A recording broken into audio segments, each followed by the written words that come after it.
Halo semuanya, perkenalkan nama saya Cantika Betateleta dari Fakultas Ilmu Komputer Prodi Informatika dengan NIM 121555201240029. Di saat ini saya akan menjelaskan tugas algoritma pemrograman kelas B, yakni untuk menjelaskan tahapan codingan pada aplikasi Dev C++. Selamat menyaksikan. Oke teman-teman, yang pertama kita lihat yaitu tagar include IOStream. Nah, itu merupakan header yang diawali dengan preposition directive yang bertandakan tanda tagar yang merupakan perintah kepada compiler untuk menambahkan library atau definisi tertentu. Source kode ini menggunakan library IOStream untuk proses input-output.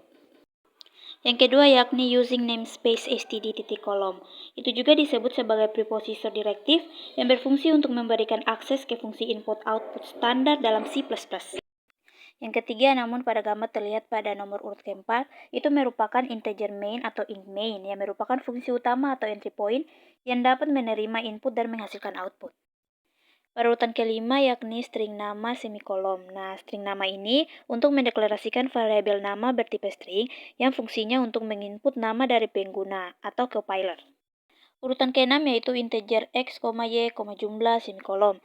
Nah, itu untuk mendeklarasikan tiga variabel bertipe integer yang berfungsi untuk menyimpan dua nilai input yakni nilai x dan y serta hasil dari kedua jika nilainya ditambahkan.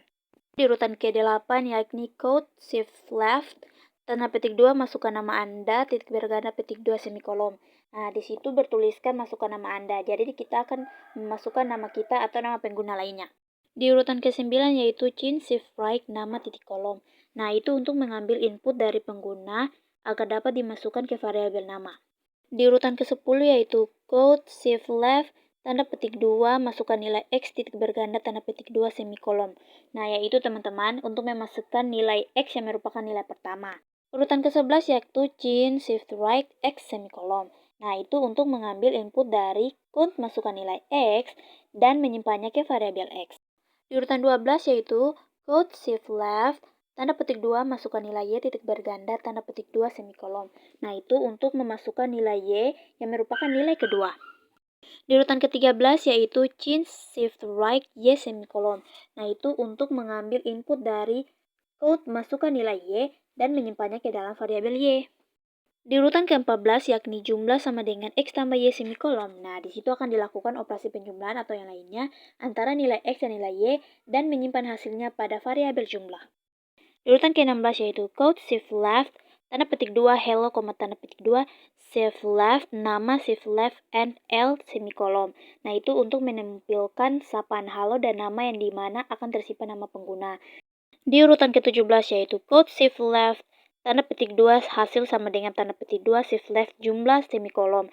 Nah, itu untuk menampilkan hasil penjumlahan atau lainnya antara nilai x dan nilai y.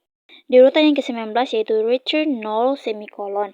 Nah, itu merupakan atau menandakan bahwa program berhasil dan 0 adalah kode yang menunjukkan tidak ada kesalahan. Ketika selesai, kita dapat mengklik icon yang saya lingkari dengan warna biru tersebut. Dan inilah hasilnya. Setelah saya memasukkan nama saya, nilai X dan nilai Y. Oke teman-teman, saya akan memberikan sedikit catatan. Untuk setiap statement harus diakhiri dengan tanda semikolon atau titik koma, seperti pada gambar yang saya lingkari dengan lingkaran berwarna hijau. Dan kemudian, untuk blok source code harus diawali dan diakhiri dengan tanda kurung kurawal, seperti pada gambar yang saya lingkari dengan warna merah.